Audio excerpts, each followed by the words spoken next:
আজকের রেসিপি তালের ভাজা পিঠা এবং তালের লুচি। এর জন্য প্রথমে একটি তাল নিয়ে তার খোসা ছাড়িয়ে তালের আটিগুলিকে মেরে নেব।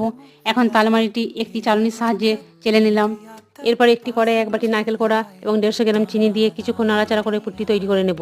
এবার একটি কড়াইয়ে সামান্য সরষের তেল ব্রাশ করে নিয়ে তাতে তালমারিটি ফোটাতে দেব।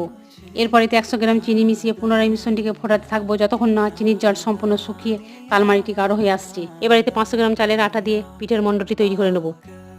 এরপর মণ্ডটি হাত দিয়ে একটু মাখিয়ে ছোট ছোট করে কয়েকটা লেচি কেটে নিচ্ছি। এবার লেচিগুলি বেলে নিয়ে তাতে নারকেলের পুর ভরে পিঠের মুখটা এইভাবে সুন্দর ভাঁজ করে বন্ধ করে দিলাম। এরপর তালের লুচি বানানোর জন্য পুনরায় একটি বেলে রাখা লেচি নিয়ে একটি স্টিলের গ্লাসের সাহায্যে গোল গোল করে কয়েকটা অংশ কেটে নিচ্ছি।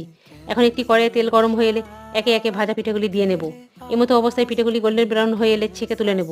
এবার একে একে লুচিগুলি ভেজে নিচ্ছি। আপনারা নিশ্চয়ই দেখতে পাচ্ছেন লুচিটা কত সুন্দরভাবে ফুলে উঠেছে। অন্যান্য নিত্য নতুন রেসিপির জন্য চ্যানেলটিকে অবশ্যই সাবস্ক্রাইব করবেন।